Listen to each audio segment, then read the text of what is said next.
Hello everyone. आप सबका फिर से स्वागत है विज्ञान मार्केट यूट्यूब चैनल पे।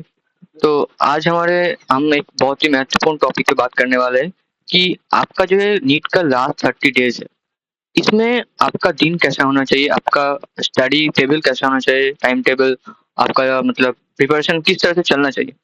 तो चलिए इसी बारे में आज हम आपके मतलब रैंक बूस्ट करने के बारे में कुछ बात करेंगे कि आप रैंक कैसे बूस्ट कर सकते हैं अगर आपके मार्क्स 450 या 500 के बीच में अटक गए हैं, 500 से 600 के बीच में, 600 क्रॉस नहीं कर रहे कि बहुत ज़्यादा फ्लक्चुएट कर रहे हैं। तो आप कैसे अपने मार्क्स को 500 और 450 से कैसे इंक्रीज कर सकते हैं। तो वही देखेंगे आज हम। चलिए देखते हैं। तो इस टाइम पे आपका रिवीजन का स्ट्रेटेजी कैसा होना चाहिए। आप रिवीजन करेंगे 3 तरीकों से। देखिए, आपके पास एक तो शॉर्ट नोट्स होना ही चाहिए। It's must. आपने अभी तक नहीं बनाया तो आपने क्यों नहीं बनाया तो आपको ही पता है, लेकिन आपके पास शॉर्ट नोट्स अभी तैयार होने चाहिए। अगर नहीं है तो बना लीजिए। जितने जितने शॉर्ट में हो सकते हैं फॉर्मूला शीट या शॉर्ट नोट्स जितने जल्दी हो सकते हैं, जितने शॉर्ट में हो सकते हैं बना लीजिए। ये बहुत इंपॉर्टेंट है। ये नीट के 2-3 दिन पहले भी आपके बहुत काम आएंगे। तो एक तो हो गया शॉर्ट नोट्स। इससे आप फॉर्मूला शीट से आप फिजिक्स से फॉर्मूला रिवीजन कर सकते हैं, शॉर्ट नोट से आप केमिस्ट्री के या बायो के कुछ भी रिवीजन कर सकते हैं। पहले तो ये फर्स्ट प्रायोरिटी रहेगा आपका, ठीक है। तो सेकंड रहेगा थ्योरी थ्योरी नोट्स। देखिए, कुछ चैप्टर्स ऐसे होते हैं जिनमें बहुत ज्यादा थ्योरी होते हैं कि ज्यादा फॉर्मूला नहीं है, थ्योरी थ्योरी है। तो उनके लिए आप थ्योरी नोट्स प्रेफर करेंगे कि वहां से आप थ्योरी रिवीजन करेंगे। और तीसरा है पीआईक्यू। अभी तक आपको सारे पीआईक्यू 1 से 2 बार 3 बार लगा लेने चाहिए थे। अगर आपने नहीं लगाया तो पीआईक्यू जरूर से लगा के जाइएगा। अभी कुछ बाहर के क्वेश्चन करने की जरूरत नहीं है। टेस्ट के क्वेश्चन और पीआईक्यू, बस इतना, यही क्वेश्चन कीजिए। PIQ must must to do. Okay, ये करना ही करना है। तो अभी आपके पास 30 दिन है। अगर आप हर दिन 15 घंटे पढ़ेंगे, मान लीजिए 15 घंटे आप हर दिन पढ़ेंगे, तो आपके पास 450 घंटे हो गए। अभी 450 घंटे को आप कैसे यूटिलाइज करेंगे।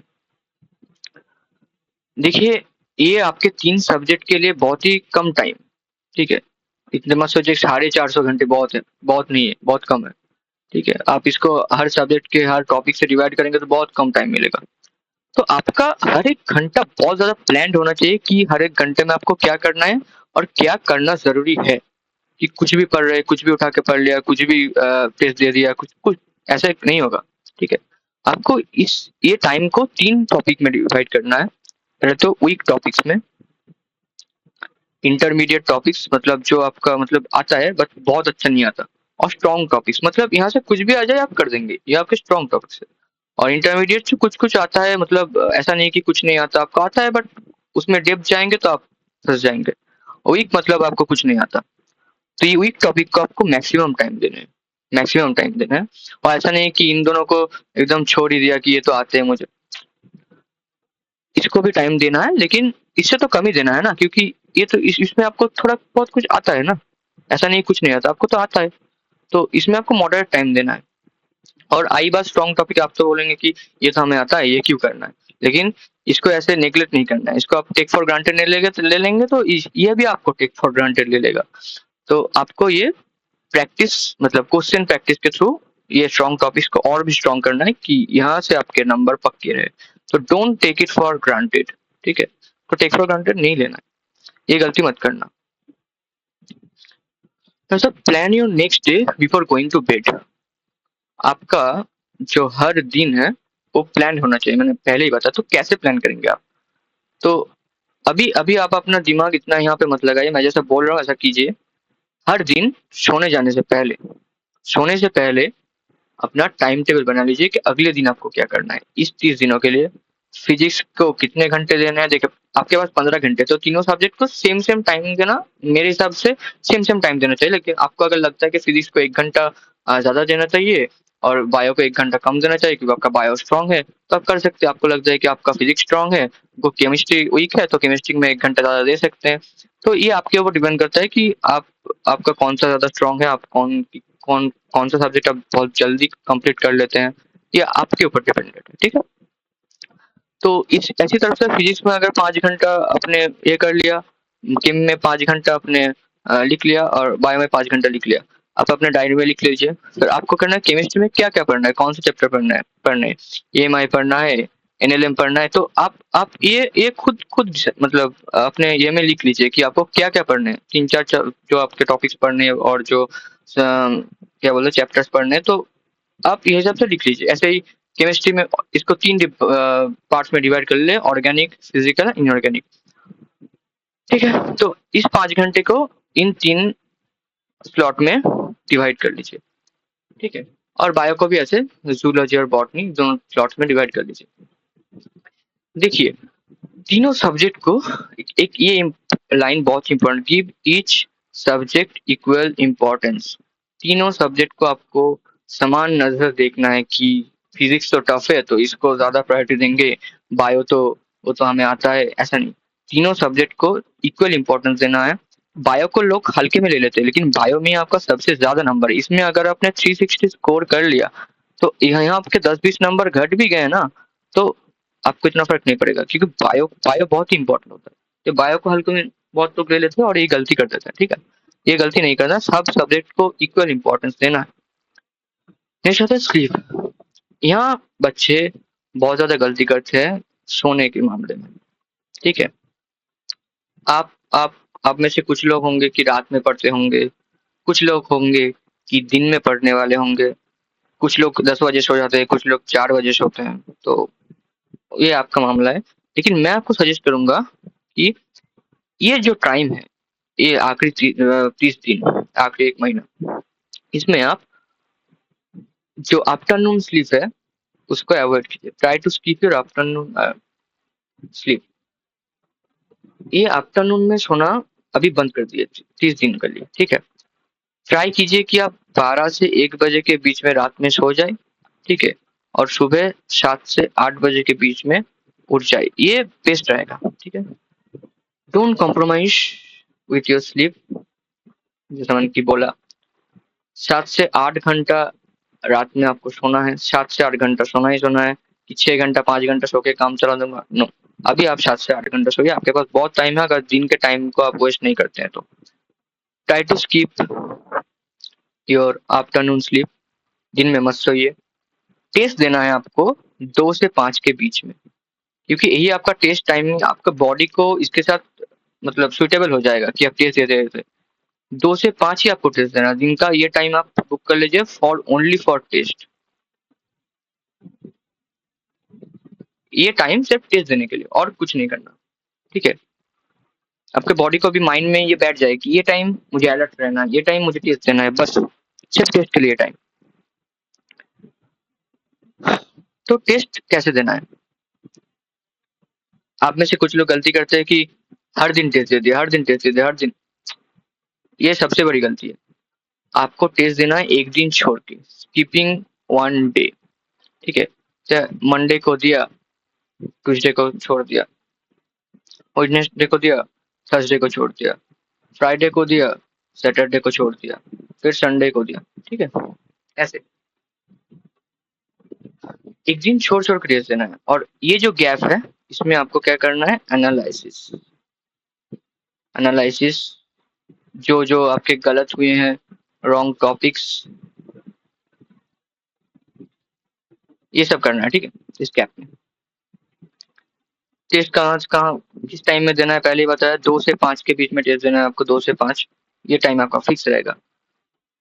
तो ट्राई कीजिए कि 3 घंटे से कम में आप जब टेस्ट दे रहे हैं, इससे कम में आप फिनिश कर दे। कि आप 3 घंटा 2 घंटा 40 मिनट में खत्म कर दिया तो बहुत अच्छी बात है, क्योंकि आपको वहां पे 3 घंटा नहीं मिलेगा। वहां पे साइन करने में बहुत सारे काम होते हैं, उनमें आपका 10-15 मिनट ऐसे ही चला जाएगा। ठीक है, 3 घंटा नहीं मिला तो ट्राई कीजिए कि इसमें 240 मिनट्स में आप पूरा मतलब पेपर एक बार देख ले। ठीक है, मैंने कंप्लीट कर ले। अब आता है टेस्ट एनालिसिस कैसे करेंगे। तो ये एक मतलब बच्चे यहाँ पे लैग कर जाते हैं कि टेस्ट एनालिसिस नहीं करते, टेस्ट देते देते हैं, टेस्ट एनालिसिस नहीं करते। टेस्ट देने से भी बहुत इंपॉर्टेंट है टेस्ट एनालिसिस करना। तो टेस्ट एनालिसिस करने के लिए हम पहले शुरू करेंगे फिजिक्स से। ठीक है। आपने टेस्ट दे के आए, आप आके आंसर की मिलाए, तो एक लाल कलर का पेन लीजिए, ले लीजिए, और उससे जो भी आंसर रॉन्ग हुए हैं उनको अच्छे से मार्किए, अच्छे से एकदम मार्क कीजिए, लाल कर दीजिए पूरा। ठीक है। फिर आप जाइए, go back to the lecture notes, कि आपका कोई क्वेश्चन गलत हुआ है, फाइंड द टॉपिक, टॉपिक कौन सा है देखिए, और go back to the lecture notes. Lecture notes से अगर आपको रिवाइज हो गया, समझ आ गया कॉन्सेप्ट, तो ठीक है, नहीं तो फिर से वो लेक्चर ओपन कीजिए और लेक्चर को देखिए। ठीक है। लेक्चर में आपके मतलब सर जो सवाल करा रहे हैं फिजिक्स के, उनको फिर से लगाइए। ठीक है। Do multiple questions of the same topic. फिर अपने बुक जो भी क्वेश्चन बैंक है आपके पास निकालिए, उसी टॉपिक के क्वेश्चन फिर से लगाइए। आपको लगेगा इतने क्वेश्चन लगाने की, वो टॉपिक एक आपने जो गलती एक बार कर दी, वो दोबारा रिपीट नहीं होना चाहिए, रिपीट नहीं होना चाहिए। ये मेजर इसलिए है। ठीक है। फिर से लगाइए question, go back to the question paper. अब अपना क्वेश्चन पेपर खोलिए। ठीक है। Attempt the question again. जो क्वेश्चन आपने गलत किया था उसको फिर से खुद से अटेम्प्ट कीजिए, आंसर किसे देख के नहीं, उसको खुद से अटेम्प्ट कीजिए अगेन, और उसको अच्छे से क्वेश्चन पेपर पे लिख लीजिए। ठीक है। इससे क्या होगा, आप बाद में जब वही क्वेश्चन पेपर रिवीजन करेंगे और उसको खोलेंगे, तो आपका आंसर रेडी होगा। आपके जो लाल मार्क किए थे हमने रेड कलर से, वो आपको क्वेश्चन दिख जाएंगे, जल्दी से आपको आंख में पकड़ेंगे। ठीक है। तो आपको जल्दी से दिख जाएंगे, आप एक बार देख के ही वो क्वेश्चन रिवीजन कर लेंगे, क्योंकि आप उस टाइप के क्वेश्चन इतने कर चुके होंगे। अगर आपने ऐसे प्रैक्टिस कर लिया, आपको देखते ही लग जाए अच्छा अच्छा ये तो ये कैलकुलेशन है, ये आएगा बस। समझ आ रहा है। तो इसलिए प्रैक्टिस जरूरी है, इसलिए आपको उसी टाइप के क्वेश्चन लगाने जरूरी है। तो ऐसे आपको अपने पेपर में अच्छे से लिख लेना कि बाद में रिवीजन में आपको काम आए। केमिस्ट्री के फिजिकल के लिए भी सेम, जो फिजिक्स के बोला, केमिस्ट्री फिजिकल के लिए भी सेम चीज करना है, सेम चीज रिपीट करना है। अब आते हैं ऑर्गेनिक। ऑर्गेनिक में आपने अगर कोई रिएक्शन गलत किया है तो उस रिएक्शन को अपने नोट से देखिए, फिर उसको अपने क्वेश्चन पेपर पे अच्छे से लिख लीजिए, ताकि बाद में आप पढ़ पाए। ठीक है। और उस क्वेश्चन से रिलेटेड जो जो सवाल बन सकते हैं उस रिएक्शन से रिलेटेड, वो भी अपने क्वेश्चन पेपर पे राइट डाउन। ठीक है। अब आते हैं इनऑर्गेनिक पे। इनऑर्गेनिक का सिंपल फंडा है, मैं तो नोट्स बोर्ड प्रेफर नहीं करता इनऑर्गेनिक के लिए। सीधा अपने एनसीईआरटी खोलिए और देखिए कौन से लाइन से क्वेश्चन था, आपने गलत किया है। उस लाइन को एक डिफरेंट कलर के हाइलाइटर से मार्क कीजिए। एक हाइलाइटर खरीदिए जो सिर्फ रॉन्ग क्वेश्चन मार्क करना है आपको, बुक में रॉन्ग क्वेश्चन मार्क होगा उसी हाइलाइटर से। तो उस हाइलाइटर से अपने उस लाइन को मार्क करना है, mark the line, rewrite the line on the question paper. आपको फिर से जाके अपना क्वेश्चन पेपर ओपन करना है और वो लाइन आपको लिख लेना है क्वेश्चन पेपर पे, अच्छे से लिख लेना है, कि बाद में आप जस्ट क्वेश्चन पेपर पलटेंगे और वो आंख में आएगा और रिवीजन हो जाएगा। ऐसे करके कि जो गलत टॉपिक से वही भूलते हैं हम, आपने जो करके आए हो तो आपको याद ही है, आप भूलेंगे क्या, आपने जो गलत गलत किया था, है ना। तो गलती रिपीट नहीं होना चाहिए। Don't repeat your mistakes, learn from the mistakes and don't make them again. Bio, bio का तो सेम इनऑर्गेनिक जैसा ही है। ठीक है। अपने एनसीईआरटी खोलिए, mark the line with the different color marker on NCERT. ठीक है। एनसीईआरटी पे उस लाइन को, अपना चैप्टर खोलिए, उस लाइन को खुद ढूंढिए। ठीक है। फिर वापस जाइए क्वेश्चन पेपर पे, फिर उस क्वेश्चन को अटेम्प्ट कीजिए। ठीक है। अटेम्प्ट कर लिया, फिर जाके आपको rewrite the line on question paper. फिर से वो लाइन डिटो जो एनसीईआरटी पे लिखा है वो लाइन आपको छाप देना है क्वेश्चन पेपर पे, जो क्वेश्चन है क्वेश्चन के बगल में। ठीक है। ताकि आप जब भी अपना क्वेश्चन पेपर पलटे रिवीजन के लिए, आपको वो एनसीईआरटी का लाइन रिवीजन हो जाए। ठीक है। आपको एनसीईआरटी का लाइन रिवीजन हो जाए। तो इसीलिए वो लाइन आप जब लिखेंगे, लिखने से आपका जो मेमोरी होता है वो स्ट्रांग होता है। तो आप लिखेंगे तो आपका मेमोरी में वो ज़्यादा दिन तक रहेगा। ठीक है? ये लिखना इसलिए ज़रूरी है और रिवीजन के पर्पज़ से भी ज़रूरी है और अच्छे से लिखना है, ऐसे कि रफ नहीं। अच्छे हैंडराइटिंग विथ गुड हैंडराइटिंग।